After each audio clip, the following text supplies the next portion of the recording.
Good afternoon, and on the Encounter's behalf, welcome to everybody.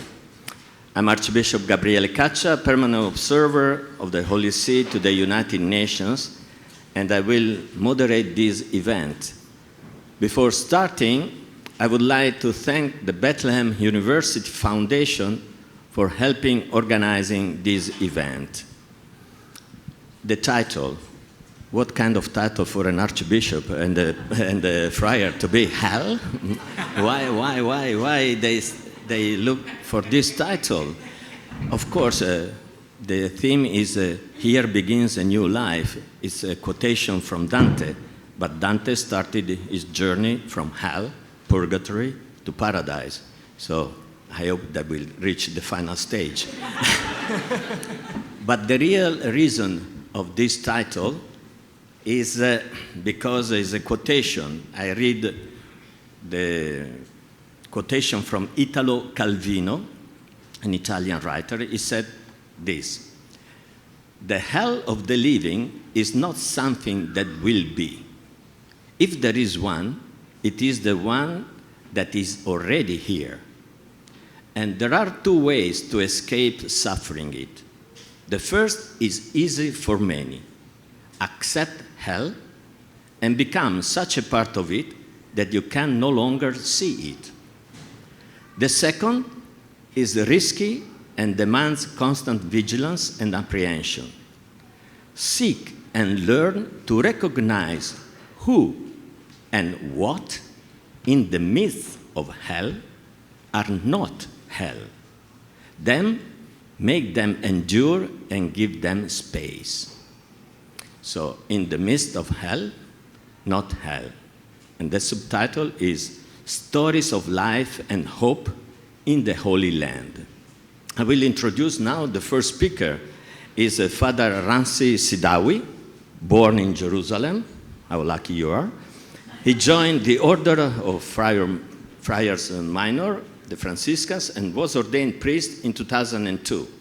He was then sent to Rome for graduate studies. He completed his studies in dogmatic theology, receiving his PhD in 2010. During the period 2010-22, he was a professor of dogmatic theology at the Franciscan Theological School in Jerusalem. Since September 22, he has been serving as the guardian of the Franciscan Monastery of the Holy Land in America in Washington, D.C. Please start the journey from back in time and come to our times also. Thank you.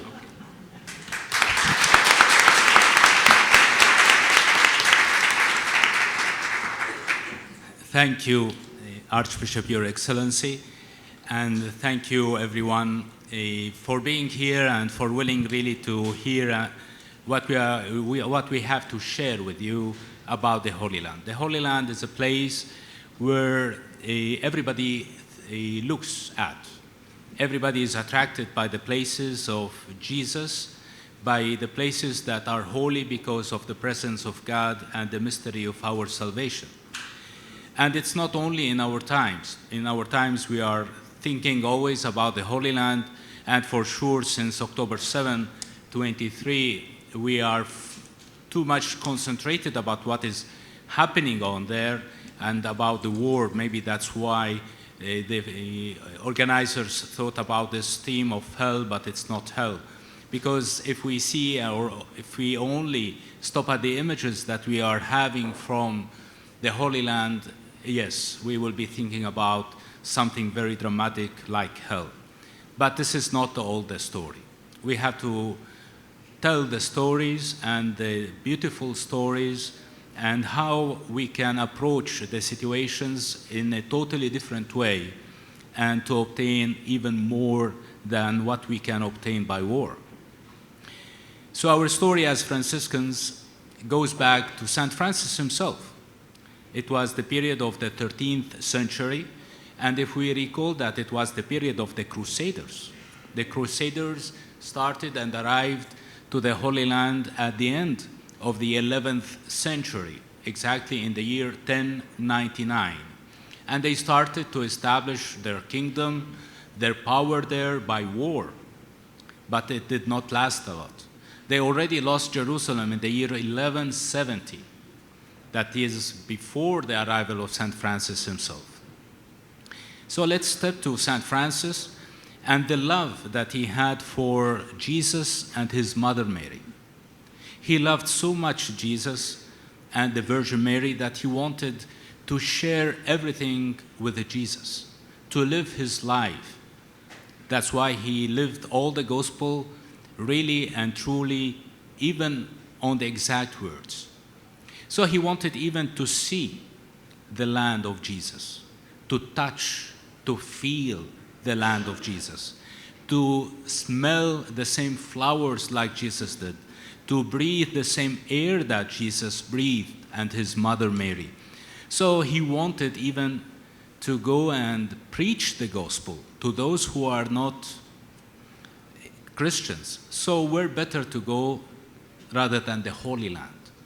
And he thought about the Holy Land. He established, when the order started, the missions. The first mission was exactly the Holy Land, and they founded the first province of mission in the Middle East, calling it the province of Syria. And the first friars arrived in 1217. But Francis was not happy because he himself wanted to go and see and touch with his own hands.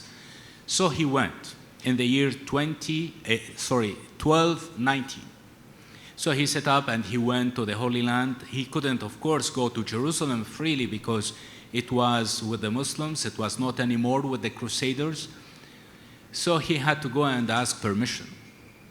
And the permission has to be granted by the king himself, the Sultan. The Sultan is the emperor, is the king in Arabic, who was in Egypt. And so St. Francis had to go and meet him and see him. And so he went, and he arrived to the military camp of the Crusaders. And from the other side, there was the military camp of the Muslims, and the king was there. He wanted to cross, and of course, to cross over there was not something easy, and it was really very dangerous. But Francis had some important things. Maybe one weapon.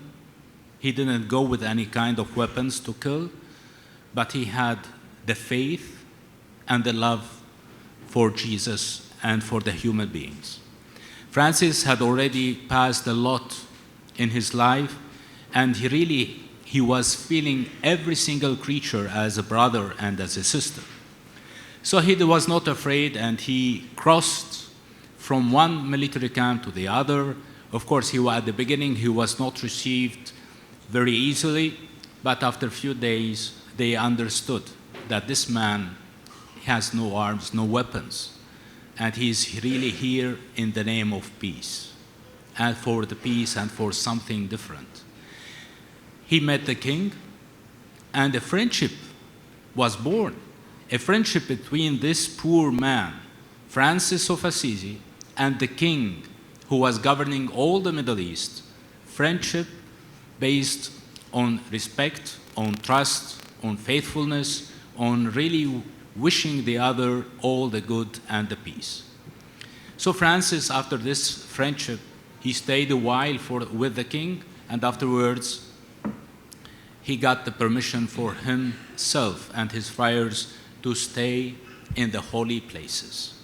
And he managed to send his friars, his brothers, and they started living in the holy places.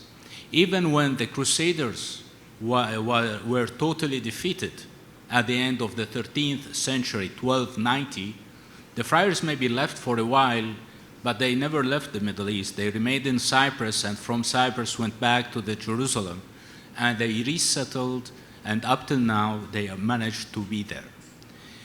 The Crusaders announced that as a goal for their campaigns, military campaigns, is to conquer the holy places like this. Christians from all over the world could go and visit these holy places. But they lasted not even 200 years. Francis wanted exactly the same, but he wanted only that goal, which is to take care of the holy places and make them possible to be visited by all Christians all over the world. But while the Crusaders lasted maybe only 200 years, St. Francis, since 800 years up till now, he is succeeding to do that because he has a totally different approach to the problem, to the issue. The friars started with only 3 monasteries: Holy Sepulchre and the Cenacle in Jerusalem, and the Annunciation in Nazareth. Only 3 places, but if we go today to visit the holy sites, you will see the Franciscans all over the Holy Land. Maybe a little bit too much, but we are over there. How? How we managed to do that? How the friars in the past managed really to go and search with the same love. They remained faithful to the charism of their founder, not to carry weapons, not to go and kill, but to go and say peace and all good to every creature. And they managed slowly, with a lot of patience, and with a lot of silent work through the centuries, to go rediscover the holy places, buy them with the help and the aid of all the Christian world, and rebuild the shrines, rebuild the places. And that's why up till today, after 800 years, with the same faith and with the same weapon of wishing all peace and good to every single creature, the friars still are maintaining the holy places. And up till now, the holy places are open. They are there waiting for the pilgrims to come, waiting for the Christians to come and celebrate their faith. It's not a museum that we have. It's a place of faith where we go and celebrate our faith, where we have the divine liturgy. This means, what does that message for us today? The Crusaders wanted something and they tried the war, the weapons. They did not succeed. They maybe succeeded for 200 years, but they failed. And not even the 200 years were full of success. They lost many battles. They lost Jerusalem only after less than 100 years and never managed to go back to Jerusalem, even though they had established already the kingdom of Jerusalem. But no, they lost. But only one man, simple, humble, and really with only having faith and love in his heart, managed to achieve much more than what Crusaders, 6 Crusader campaigns really did not succeed to have. This means that the war that is going on today, if we have a different approach, if we have our hearts really full of the love and the good for every single creature, and we give the human dignity for every single person, we are sure that we will succeed. In the midst of total blackness, total darkness, with what is going on, with a different approach, we will be there and we will succeed to do the things that we even do not imagine that we will be able to do. We will do much more than we think, because if we really go with our hands full of the love and only with the faith and the love and the charity that we have in our hearts, that they come from the Lord. This is a message that we have, and it is still possible today to do it. And that's let us say, the duty of the Christians still present, and us as Franciscans, to witness the gospel, to witness that miracle, that really everything is possible when you are working hand by hand with God. Thank you.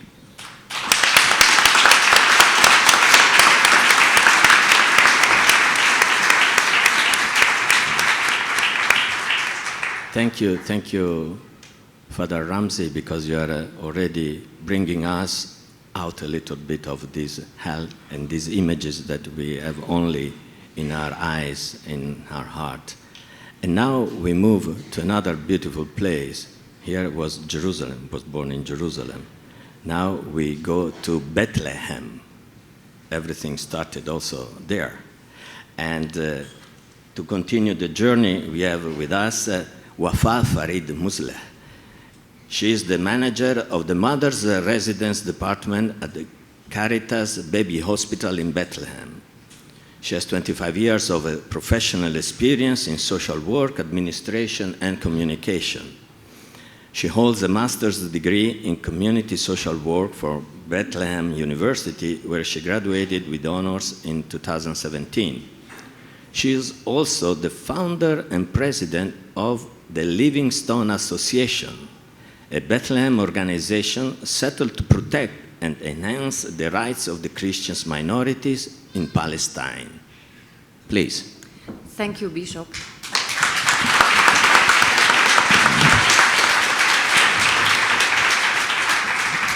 Before starting my witness, I would like to ask you, do you know what the meaning of living stones? What does it mean, the living stones? It's all of us, right? We're all living stones. We're all part of the Great. Great. We are all living stones. You are totally right. We named our institution Living Stones because we are the living stones. We are the Christians who are living in the Holy Land. We call ourselves the living stones that still maintain Jesus' land. But before starting talking about that, I would like to thank Father Ramzi for his speech because it really clicked on my heart. I would like to go back with you to 1948. My father was a child. He was living in Jerusalem with his family. When the occupation started and the Nakba, they kicked them out of their house. They told them, 2 days and you will be back to your home. My father passed away 2017 with a dream in his heart to go back to his home, which is in Jerusalem. Still, we have the key of our house and we have the document, but we are not allowed even to go to see it. We are not allowed to pass through the checkpoint to enter Jerusalem. I am a mother of 3 children working at Caritas Baby Hospital, as His Excellency, our Bishop said. We are living a miserable life in Bethlehem, specifically because we are living surrounded with the segregation wall, a lot of checkpoints, we don't move easily. My brother and my sister, they're living in Ramallah. I spent 1 year, for example, without seeing them because if I want to go from Bethlehem to Ramallah, it takes us 45 minutes. Different road, not through Jerusalem, different road. And with the checkpoints, sometimes it takes us 6 hours, and if the checkpoint is blocked, we have to go back home. So we prefer to stay home, to use the FaceTime and WhatsApp to check on each other. This is our daily life. On October 7th, this is what we were living before October 7th. When October 7th started, we were, all the Christians, the Muslims in the Holy Land were shocked. We didn't understand what is happening around us. We were shocked. Even the Israeli citizens, they were shocked. Nobody understands. Till this moment, I don't believe any stories, what the media are telling, because still, it's not clear. So we were locked in our houses. I want to start with the mosaic. We were locked in our houses. Yes, thank you. We were afraid. I have 3 daughters. I was really afraid and worried about my daughters. I don't want any harm to get into them. And I start to tell my husband, listen, Jirius, his name is Jirius, please, let's renew the passports for our daughters because anything happen, we will escape because nobody knows what will happen. My daughter, who is 12 years old, she heard the conversation between me and my husband. She's 12 years old. She told me, Mom, why you are saying that? This is my home. This is the land of peace where we belong. Please, don't say that. Don't renew my passport. I want to stay here. Despite what she's hearing, the bombing, the shooting, the children are killed, she has this power. I was really shocked from her answer. But as a mother, without she's knowing, I renewed her passport and put it as a backup, because in any time before the 7th of October, our dream was to live in dignity and freedom, in peace, in love. But now my dream, to keep me in my house. No one obliged me or kick me out of my house, which located in Bethlehem, as they did with my father. This is my dream now. That's why I put the passports as a backup. On February, I was introduced to Italian friends because on 2013, my life took another direction when I was introduced to a group of pilgrims who came to Caritas Baby Hospital, visiting us, and they show Italian friends, they show concerns on us as a people. They don't care what we are doing, what career we are doing. They were caring about us. And this is the first time in my life someone is looking at me as a person. That's touched my heart a lot. So in February, we start this friendship, and they start to introduce me to the movement. Little by little, I started to understand what's the movement. Father Luigi Giussani, I was really touched by what he said about the friendship, about the experience, about the life itself. It took me, my life took another direction since that time. So on February, we have an Italian friend, his name Ettore. He came, despite the war, he has the courage to come on February to check on us and to tell us, you are not alone. I'm here. If you need anything, I'm here. So he saw us. It was the first time for him to see us, looked at our houses. We are afraid, worried, crying. We don't know what to do. So he left us, going back to Italy, and he felt himself helpless. He went to another friend to us, his name, a friend of us, his name is Enrico. He's the director of Santa Caterina di Siena organization in Italy, in Ferrara. He told him, Enrico, I went to see our friends and to encourage them, but I felt myself helpless. I did nothing for them. Enrico, he told them, no, Ettore, you did a great job. I think our friends, they appreciate your presence there. But let's think what we can do for our friends. They decided to come on March, despite the war. They text me. They told me it's safe to come. I told them, no, it's not safe. Please stay in your home. You don't have to. We know you love us, but don't come. They didn't listen to me, and they were courage enough to come, but they were worried and looked at Dar el-Majus in Bethlehem. They didn't went to the streets because the situation was really dangerous. They came, and they start to tell us, do you see the mosaic? Can I stand? This mosaic at the Nativity Church, at the wall of the Nativity Church, and it tells about the apostles when Jesus died. They locked themselves. They were worried, afraid. They don't know what will happen. They said, what happened to Jesus, it will happen to us. So they were locked on the upper room, closing the windows, closing the doors, and waiting. They don't know what to do. Jesus appeared to them and said, peace be with you, I'm here, don't worry, don't afraid. If you see the faces of Jesus, of the apostles, how much they were sad, worried, look at these faces. Despite they live with Jesus, they shared food with Jesus, they hear Jesus, they were afraid when Jesus left them. When Tommaso came back, he wasn't there. When he came back,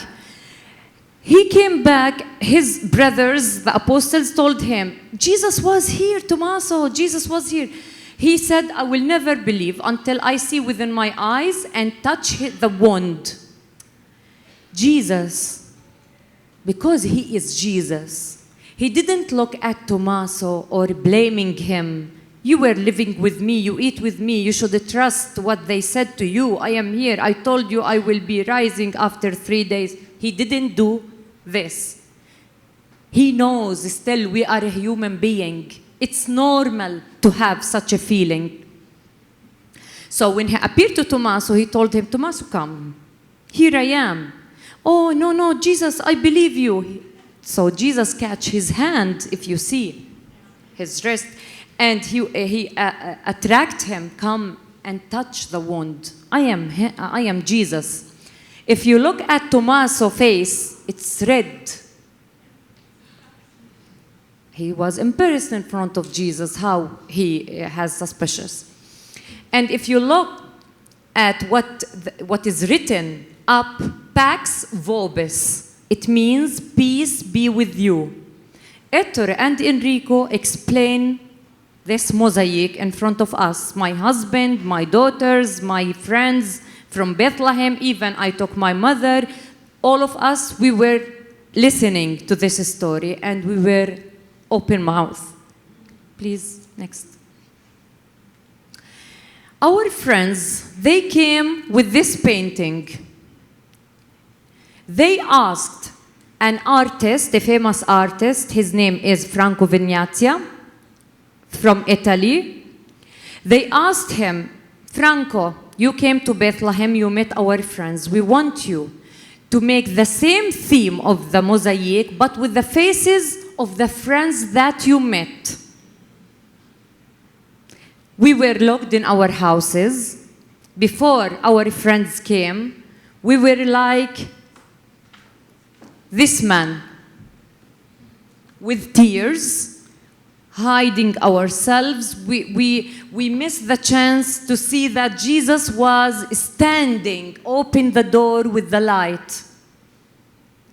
When they came and told us about this story and told us what you are living now, Jesus and his apostles were living 2,000 years ago, this is like someone shake us, awake the faith, and helped us to see the light again. So me and my husband and the friends, if you see where I am, can you see where I am? Which one? Yes, the yellow. And the ugly one here up, he's my husband, but he's so handsome. He's not like what Franco drew. It was the first time in my life seeing my husband, who's working at the Ministry of Tourism. He's a tough man, and it was the first time in my life seeing my husband touched to this age. When we went home, he catch his phone. Do you see? Have you, he tells his mom, have you ever noticed this mosaic at the Nativity Church? And he started to tell the story and show them this painting, but with hiding himself, with his finger. He was hiding his face. Me and my husband and the other friends who are living in Bethlehem, we decided to go out of this door.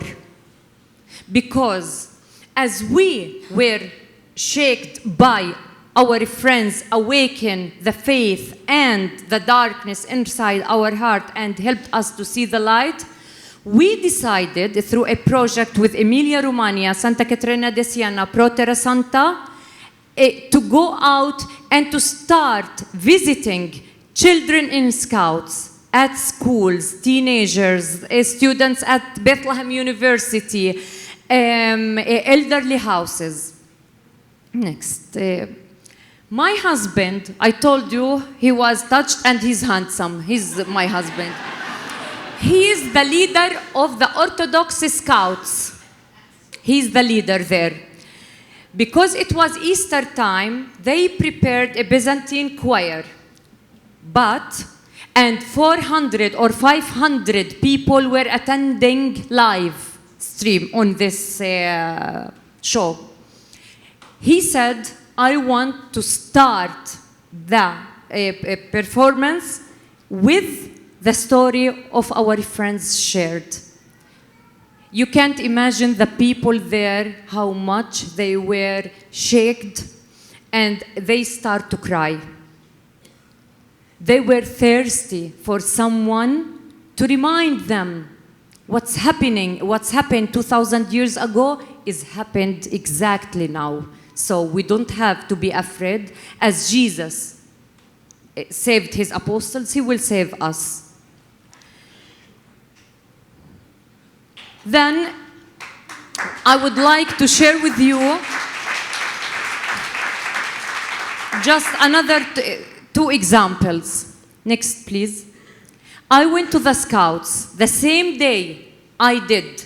I finished my time? Okay. You got extra. Okay. The same day, I shared this story with the Scouts. The same night, there was a bombing and shooting. One of the girls who's 8 years old, I met her the other day. She told me, Wafa, during the shooting, I remember what you said. I jumped to my room, I hold my rosary, and I start praying for Jesus. I didn't feel worried as I used to be. I hugged her and I start to cry. At the elderly house, one of the elderly, he was looking at me in sharp eyes. When I finished my speech, he called me, come. He told me, listen, my daughter, what you said now moved me a lot. I'm not a believer, but after what I hear from you, I will go home to rethink about it.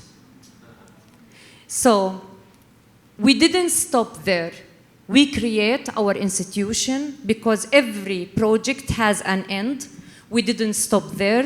We went to Terra Santa School, Bethlehem University. We shared this story with all the people to give them back, to help them to see the light in the darkness.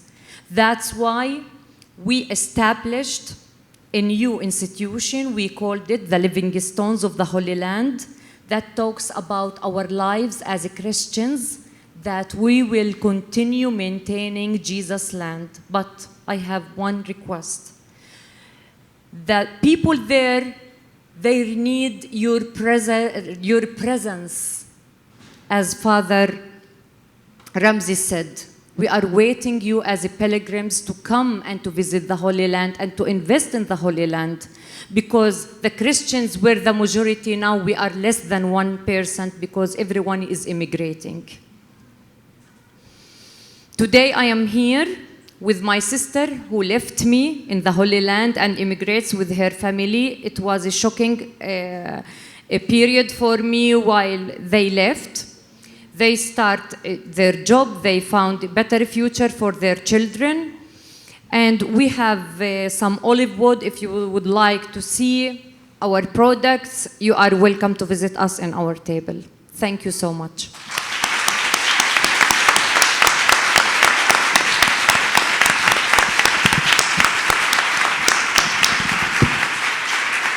Thank you very much. Don't you feel hope coming back also in your heart? Yes, it's getting warmer, no? Yes, thank you. And we have also another interesting story. So we have Jerusalem, we have Bethlehem. What is missing? Nazareth. Here we are. Okay. So Hosam Abu Sini was born in Nazareth. He is a Catholic Christian and is married with 2 children. He studied medicine at the University of Turin, Italy, where he graduated as a doctor of medicine in 2016. He currently lives in Haifa and works as an oncologist at the Rambam Healthcare Campus, specializing in cancer treatment and patient care. Please. Allora, buongiorno a tutti. Good day, everyone. Io, come ha detto il vescovo, mi chiamo Hosam. My name is Hosam, Un as po' the bishop complicata la said. mia storia, che sono cristiano, cattolico, arabo, israeliano di origine palestinese. It's a bit complicated, my story. I'm Arab, Christian, Catholic, Israeli of Palestinian origin. Sposato con mia moglie Chiara e i nostri 2 figli, Giovanni e Marta. Married with my wife Chiara and our 2 children, Giovanni and Marta. E faccio l'oncologo. And I'm a medical oncologist. E come avevo detto, io sono arabo, quindi noi dove siamo ad Haifa, sono nato e cresciuto a Nazareth, ma vivo ad Haifa, nord Israele. And as I said, I'm an Arab, and I grew up in Nazareth, but now I live in Haifa. E noi ci chiamano gli arabi del 48. And they call us the Arabs of 48. Perché prima del 48 noi c'eravamo già nelle nostre città. Because before 1948, we were already there in our cities. Ma siamo rimasti e siamo un po' cresciuti con la frase noi siamo stati prima, quindi non ce ne andiamo.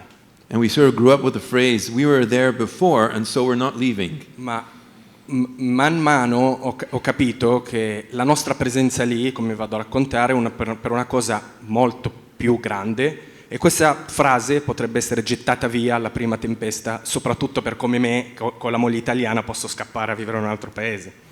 So the discovery of these months has been that our presence where we are is for another bigger thing. Because the phrase quoted above, we are here before, we're not leaving, it could be thrown away and just forgotten at the first storm, especially for those like me, like him, who has an Italian wife and could leave any time to go back to go Mi è back stato Italy. chiesto di raccontare dell'esperienza di questi mesi e cosa ci ha permesso di rimanere dove siamo. Well, I've been asked to talk to you about our experience in the last few months and what has allowed me really to stay there, stay inside. Allora, voglio partire dalla fine, che io ho capito che la nostra presenza dove siamo è per un compito. I understood that our presence is there for a task, and so I'm going to start with the end now. Un compito di annunciare al mondo una speranza. A task to announce to the world a hope. E che c'è qualcuno che ci vuole bene nonostante tutto e dentro tutto. That there's someone who loves us despite everything and is inside everything. E coi fatti che vi vado a raccontare adesso vi spiego cosa mi ha e cosa ci ha cambiato in questi mesi. And with the facts I'll tell you now, I'll tell us what are the facts that made me understand what I've been saying before. Noi con dei nostri amici il 7 ottobre, quando era iniziato tutto, eravamo a fare una vacanza. On the 7th of October, we were actually together with our friends on a vacation. E noi siamo degli amici misti, in cui c'ero io, mia moglie, un'altra ragazza di Cana, un ragazzo che fa il dottorato al Politecnico di Haifa, delle amiche che sono di Bethlehem, altri 4 che sono venuti dall'Italia a darci una mano. Eravamo un bel misto di gente. We were a mixed group of people, of friends, those from Haifa, me, my wife, my children, and others, a girl, a boy who's doing his doctorate at the Polytechnic in Haifa, some Italian friends who live in Jerusalem, 3 or 4 other women from Bethlehem, in addition 2 other Hebrew-speaking Catholic girls, and 4 other friends from Italy came to give us a hand. E questa vacanza l'abbiamo fatto in un paesino che si chiama Abu Ghosh, che si trova a 20 minuti di Gerusalemme. And we did this vacation in a small town called Abu Ghosh, 20 minutes north of Jerusalem.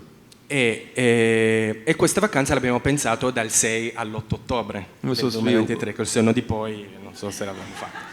It was a weekend from the 6th to the 8th of October together. E quando era il 7 ottobre, quando eravamo lì, ci arrivavano notizie, video di tutto quello che era successo, delle cose assurde. Come dicevo prima, eravamo tutti scioccati. And so on the 7th of October, we wake up to find all these news, this video of things that we've never seen before, completely absurd, and we were just shocked. E poi, siccome sono del posto, no, capisco un po' come funziona, dicevo, no ragazzi, fra qualche ora saremo a continuare la nostra vacanza. And since I'm from there and I know how things work, I said, well, in a few hours things will settle down, we'll just continue our vacation. Però non era così. But it was not to be. E noi, perché non sapevamo cosa fare, abbiamo deciso di andare avanti con la vacanza. We decided to continue the vacation at that point. E la prima cosa che siamo messi a fare, siamo messi a pregare insieme. first thing we did was to pray together. E lì ho iniziato a capire un po' di cose, perché in una lettera in cui il cardinale patriarca Pizzaballa ci aveva mandato, che tra parentesi è stato fondamentale in questi mesi per noi, And I understood it made me understand a few things, because Cardinal Pizzaballa had written a letter to us in those months, and in fact it became fundamental for us. aveva scritto: dove c'è un disordine solo Dio può mettere ordine. He wrote, where there is disorder, only God can put things in order. E quella giornata poteva essere la giornata più disorganizzata della nostra storia, ma è venuta fuori con un ordine mai visto prima. And that day, which could have been the most disorganized in our history, instead turned into one of the most orderly in our story. Perché lì avevo capito già una cosa molto importante, che l'unità, eravamo uniti perché mentre pregavamo insieme, stavamo guardando tutti dalla stessa parte, nonostante tutta la diversità che c'era. Despite all the mixed origins, we were all looking in the same way. We were all looking. There was a unity amongst us. Specifico che mentre eravamo in quella giornata è caduto un razzo a 300 metri da noi. And while we were there together, during the day, a rocket fell 300 meters away from us. Eravamo con i nostri bambini, con le nostre famiglie, però il modo in cui siamo andati nel bunker insieme era proprio un modo da famiglia. We were there with the children, and so you understand it was difficult, but we all ran into the bunker in a very orderly way, as if one family. Non è che non eravamo amici prima, però mai come in quella giornata lì. We weren't friends before, but in that moment, like in that day, like never before, we were friends. Poi al pomeriggio, per stemperare un po', ci siamo messi a giocare. And then we started to play to ease the tension a bit. E arriva una notifica che i checkpoint tra Gerusalemme e Betlemme potevano rimanere chiusi a tempo indeterminato. And so we got the news then, however, the checkpoint between Jerusalem and Bethlehem, and there people from Palestine are with us from Bethlehem, that it could be closed indefinitely. E quindi loro fanno le valigie veloce e se ne vanno, ma una nostra amica prima di andare via con le lacrime agli occhi mi ha detto: io devo andare via, ma non voglio perdere la qualità che stiamo vivendo qua. And so the women from Bethlehem started to pack their bags because they had to go back. But one of them, a great friend of ours, told me as she was leaving with tears in her eyes, I have to go home because my family is here, but I don't want to lose the quality that I'm living here. Quindi io l'avevo abbracciata e le ho detto: non finisce qui, ma si inizia da qui. I hugged her and I said, look, it doesn't end here, it's just beginning now. E poi un altro amico italiano gli ha detto, quando l'ha vista un po' agitata, le ha detto: we are one, siamo una cosa sola. And so another Italian friend said, when he saw her being really worried, said, we are one thing alone. E questa frase è stato il nostro motto per tutto il resto dell'anno dopo. And that was our motto for the rest of the year from that point on. Poi alla sera abbiamo fatto una serata canti che praticamente ha dato un giudizio a tutta la giornata vissuta insieme, al che una nostra amica dice: sono un po' scandalizzata perché sento una pace dentro e la gente fuori si sta ammazzando. In evening, we decided a beautiful evening of singing that was, in a sense, the judgment of the entire day.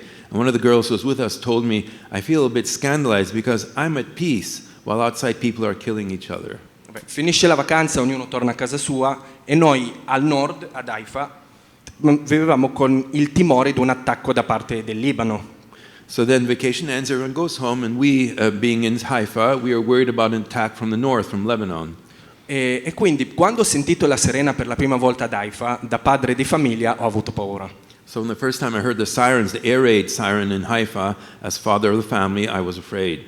Però mi ha colpito sempre di più un'intervista fatta a Pierbattista Pizzaballa in cui gli chiedono: ma dov'è Dio in tutto ciò? E lui dice: più di chiedermi dov'è Dio, mi chiedo dov'è l'uomo, richiamando che siamo tutti uomini.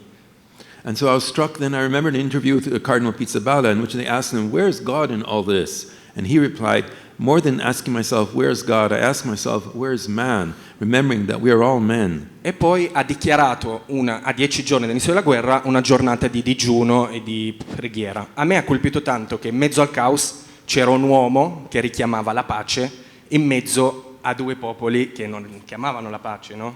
And so he called 10 days later for a day of prayer and fasting, and I was really struck by the fact that in the middle of all this chaos, there was a man who was calling for peace. And here we are, these two warring nations, the only one in the world who was calling for peace. E quando siamo andati a messa, io e mia moglie, che era un martedì sera, che di solito le chiese il martedì sera non sono piene come una domenica, ma la chiesa era affollata. And so we went to mass on that Tuesday evening, and Tuesday evening the churches are usually quite empty. The church was completely full. E lì con mia moglie avevamo detto: noi facciamo parte di un popolo. And then my wife and I said, we are part of a people che grida la pace a people that shouts for peace e si affida all'unico che può dare la pace in quel momento complicato. and can entrust itself to the only one who gives peace in this complicated time. E da lì, uscendo da quella messa, innanzitutto su richiesta di mia moglie, ma poi giudicando insieme con gli amici, abbiamo deciso di anticipare il battesimo di nostra figlia Marta, che aveva 4 mesi allora. So at that point, my daughter Martha was 4 months, and we were preparing for the baptism. But because when we left the mass, my wife's request, because of all this war, we decided to anticipate the baptism, to bring it forward, the baptism of our daughter. Perché da noi il battesimo si fa al primo compleanno. Usually, the baptism in our land is done on the first birthday. E l'abbiamo deciso giudicando con i nostri amici, 1 perché avevamo comunque paura di quello che poteva succedere, 2 perché volevamo che nostra figlia facesse parte di quel popolo che abbiamo visto, e 3 volevamo affidarla a lui, che per me da padre è l'atto di amore più grande che si possa fare, affidare il proprio figlio all'unico che mi dava speranza.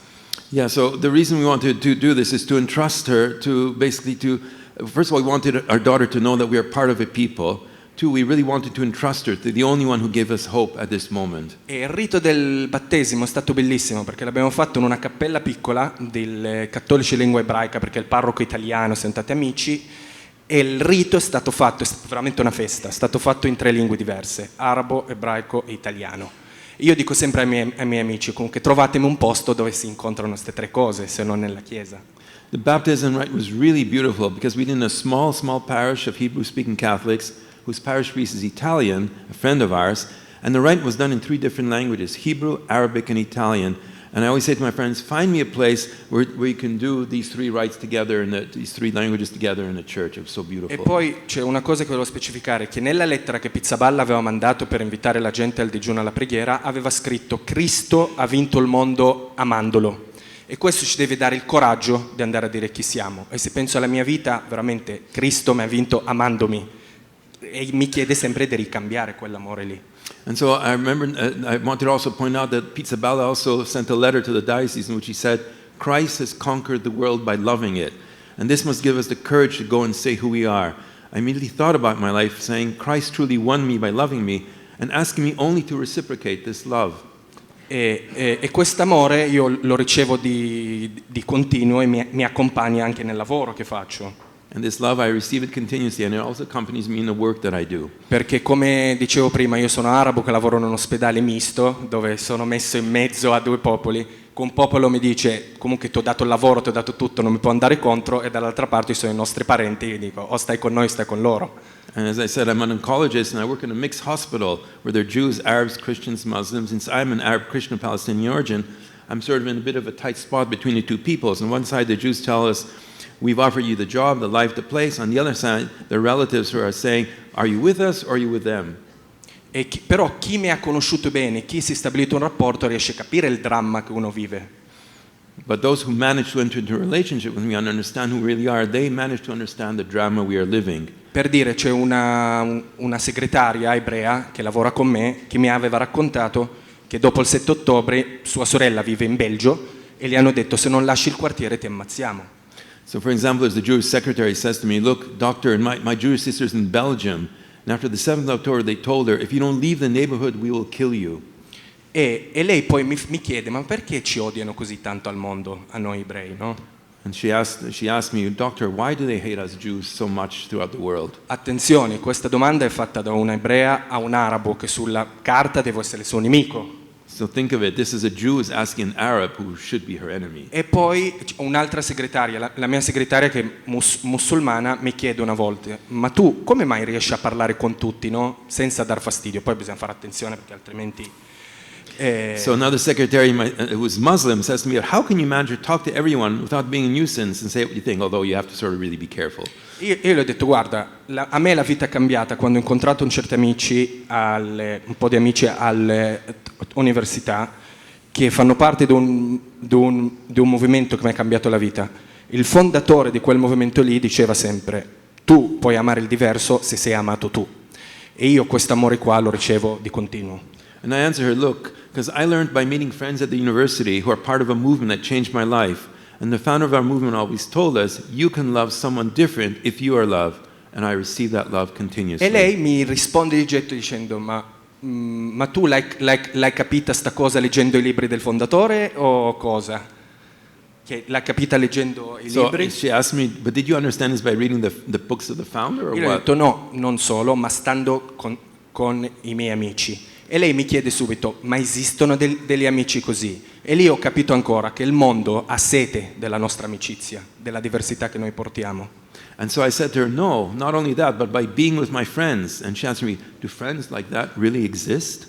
And I understood even more that the world is thirsty for our friendship, for the difference in our friendship, and we're truly here for a task, to show people there's Racconto another un way. episodio veloce di un mio paziente che è mancato il 28 aprile, ebreo, che aveva un tumore al polmone metastatico, quindi dal punto di vista della guarigione c'era poco da fare. So I'll tell you an episode. A patient of mine who's a Jew passed away in April with a metastatic lung tumor. So he came to me as metastatic, so there really was little to do in terms of healing him.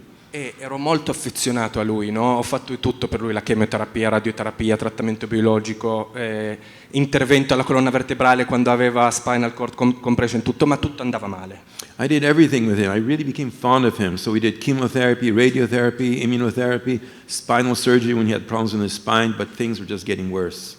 E l'ultima settimana della sua vita la moglie mi chiama dicendomi: guarda, è ingestibile, e se la sta facendo addosso, sempre a letto, cosa facciamo? E gli ho detto: portalo da me in ospedale, lo ricovero, sappiamo dove stiamo andando, che muoia con dignità. So in the last week of his life, his wife called me, listen, doctor, I can't handle it anymore. He can't take it anymore at home. He's on his bed. He can't get up. He pees himself. What can we do? And I told her, bring him to me in the hospital. We know where we're going, but let him die with dignity. E quando l'avevo portato in reparto, lui mi aveva detto: grazie per tutto quello che hai fatto per me. Che questa cosa mi ha fatto arrabbiare ancora di più. Cosa ha fatto? Vedi come sei messo, cosa ho fatto per te? When he came to the hospital, the first thing he told me was, thank you for everything you've done for me. The sentence made me angry because I felt like I'd failed him. Nothing had worked. E il giorno dopo sono andato su a trovarlo e scopro che, il giorno in cui è mancato, scopro che aveva comprato dei regali per i miei figli. So the next day, 7 in the morning, his last day in fact, I went to see him. The first thing I found out was that he had sent his wife to buy gifts for my children.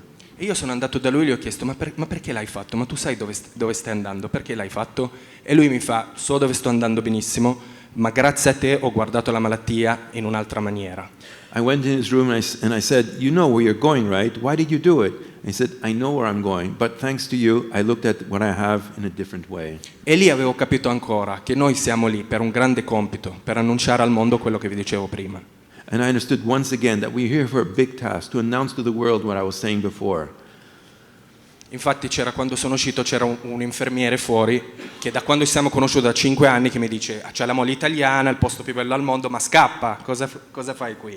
When I came out of the room, in fact, there was a nurse that was there, a nurse who knows me really well and has known me for 5 years and keeps on telling me, you have an Italian wife, what are you still doing here? Go to Italy. Però quando gli ho raccontato la storia, lui ha detto: tu da 5 anni che cerchi di spiegarmi perché vuoi rimanere qua, oggi l'ho capito e tu devi rimanere qua. So when I came out of the room, he said, you've been trying to explain to me for 5 years why you're here. Today, I understood, and you have to stay here. Vivendo così, con questa coscienza qua, ho scoperto di più il valore dei miei amici, perché un'altra cosa che ho capito è che bisogna non essere soli. Living like this, I also discovered more and more the value of my friends. One of the things I understood is that you cannot be alone. You must not be alone. E questa cosa perché ci vuole sempre qualcuno che ti ricorda, che faccia memoria con te delle cose che hai vissuto, perché da solo non ce la fai. You always need someone to help you to remember what you live for, because by yourself you just can't do it. E questo, e chiudo, ci ha dato proprio la coscienza di aprirsi mentre altre realtà nella Chiesa comunque si chiudevano, no? And this gave us the awareness of opening ourselves, whereas other experiences were closing in on themselves. Capendo proprio che la Chiesa è madre e ci abbraccia sempre. Understanding that the church is a mother that always embraces us. E vivendo con quella coscienza lì mi sento comunque più vivo, più padre, più marito, più oncologo, no? Living with that awareness, I feel more alive, more father, more oncologist, more husband. E voglio chiudere con una frase che diceva un mio grande amico, che diceva che e per me è proprio così, che è una gratitudine, un amore che riempie la mia vita, perciò non ho paura di darla tutta. I want Grazie. to stay with the end of the phrase of a friend of mine who said, "It is a gratitude, a love that fills my life, so I'm not afraid to give it all."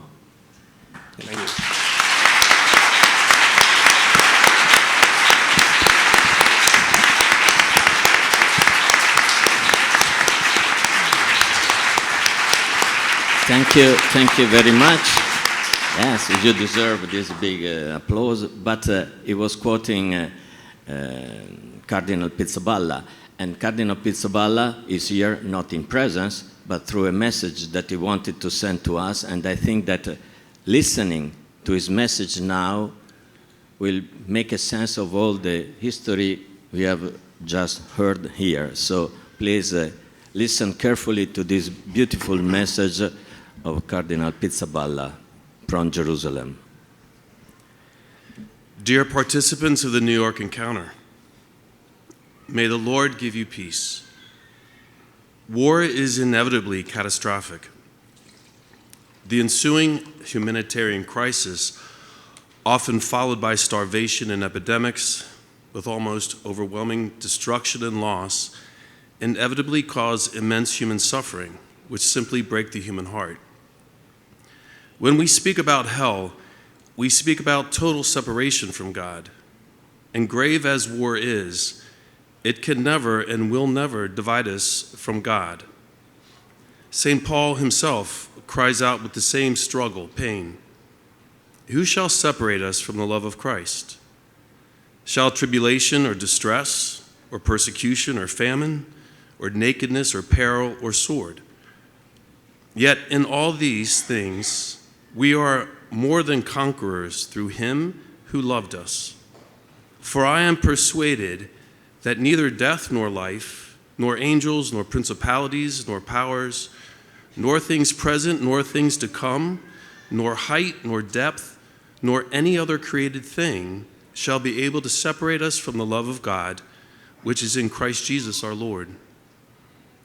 It is our relationship with God in Jesus that animates our life. And it is only in Jesus that we can look at the other and see the face of God and not an enemy. For this reason, and at all costs, we must guard our hearts against hatred and revenge. We are called to love, and love is a decision. Jesus taught us to love by his obedience to the will of the Father, even on the cross, which in his time was considered a place of hell. It is the light and strength of Christ that dwell in us, and despite the long road ahead, we will dedicate ourselves to building relationships and trust between communities and continue to believe that small acts of kindness will make a difference. We can only start with ourselves, committing ourselves to love and forgiveness. As we are all very much aware, Pope Francis has designated the year 2025 as a Jubilee year with the title Pilgrims of Hope. In the Holy Land, this call could not have come at a more opportune moment. Hope is the virtue that allows us to overcome unsurmountable obstacles. In this time of war, we find ourselves much like the three young men in the furnace. The first Christians drew the image of the three young men in catacombs as a sign that by being in contact with God through prayer, they had conquered the flames of hell. Similarly, as Christians, we are called to live, even in terrible situations, with the comfort that comes from the love of Christ, a flame stronger than the fires of hell. Concretely, in our situations of hell, I have witnessed much hope. The resilience of the community in Gaza, despite the challenging circumstances, has become a beacon of hope for many. I have seen brothers and sisters capable of finding joy in simple things, with determination to continue as authentic Christian pilgrims. The contrast between the outer devastation and the inner witness of joy and peace is tangible. Similarly, our Christian faithful in the West Bank have turned to God for comfort and hope during this painful season, with many returning to the sacraments and seeking a deeper Christian life. Thanks to the incredible work of the Spiritual Formation Center for Laity in Beit Jala, inaugurated just before the outbreak of the war, many are being spiritually nourished and growing in their faith. There is an increase in access to counseling and emotional support services through the parishes. Catholic schools are continuing to provide a sense of normalcy, and youth groups are vibrant and active despite the difficulty in freedom of movement. The Vicariate for Hebrew-speaking Catholics in Israel has answered a call of Pope Francis in this Jubilee year by celebrating a Mass for Hope, a concert for hope, and a Christmas musical which brought warmth and joy to Jerusalem already in the first months of 2025. Thus, in some way, the signs of destruction that surround us are met by the concrete signs of hope that spring from within our spirit. The flames of tribulation are not yet extinguished. Our wounds and scars have not disappeared. Yet these signs and scars direct us to a concrete way of living, which is the same shown to us by Christ suffering on the cross. Just as the depth of the wounds is the measure of his love for us, so too the signs of the wounds remain in the body of the risen Christ as a witness that the flame of his love has outburned the fires of hell. As you gather to reflect and to share experiences and thoughts in this difficult time, be assured of my prayer for each of you in the unwavering certainty that the risen Christ is truly our hope. Pierre Battista, Cardinal Pizzaballa, Latin Patriarch of Jerusalem.